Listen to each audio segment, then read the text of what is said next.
Hi friend, नमस्कार. काय म्हणताय? यार काय सांगते? तिथं एक गोष्टी काहीतरी सांगते. पाणी पाऊस पडते म्हणून बाहेर कुठे जायला भेटत नाही आम्हाला, तर म्हटलं आता घरात बसले बसले साफसफाई करावं. कोणती टिप देते तान्या? आमची बघा गमती गमती काय म्हणते काय माहिती. मसाला चहा कसा बनवायचा ते सांगते का? तर बघा मित्रांनो, आम्ही यांना घरकुलच्या पुढे किती मोठे आणून ठेवतो. हे का अख्खा डब्बा भरलेला आहे घरकुलचा. छान मसाला लागतो हा.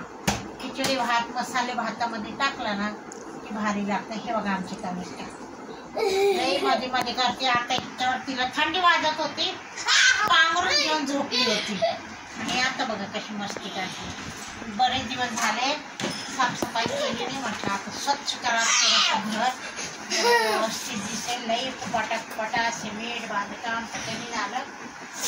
आता मी करते, त्याची पण करू लागतं मला. पण आता पावसाचं काय आहे, भांडे वाळवणार नाही म्हणून म्हटलं भांडे घासायचं कॅन पण मस्त ओले कपड्याने असं काढायचं. छान दिसतं मस्त चकाचक. आणि हे कागद ना आमचा प्लास्टिकचा वॉशेबलचा नाहीये, पण प्लास्टिक पेपर आहे. हे काय पुसलं ना की जास्ती स्वच्छ होतं. हे बघा असं घाण दिसते. आता बघा मी 2 मिनिटात पुसून दाखवते तुम्हाला. त्याच्यावर प्लास्टिकची लेयर आहे. हा, प्लास्टिकचे पेपरचे ते काहीतरी कागद वगैरे येतात कंपनीत. प्रिंटर मध्ये नाही का कागद वापरतात, ते ह्याच्या आतमधून येतात. ते आहे बघा कसं चमकतात. हे बघा ते असं इथे लावायचं म्हणजे रॅक पण खराब होत नाही, भांडे पण मस्त चकाचक दिसतात. इतक्या वेळ बसले होते, इतक्या वेळ कोणी काम करत नव्हतं. मी करायला लागली ते आले सगळं मध्ये मध्ये. सगळे नाही, मी नाही आलो. हा, तू नाही आला पण मी माझी कनिष्ठा आली.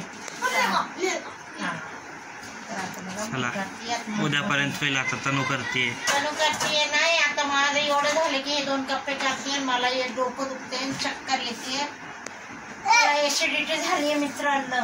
काय करावं, मेथीच भाजी खाल्ली वाटतं त्याच्याने डोकं पण दुखते. आता डोक्याची गोळी खावा की काय.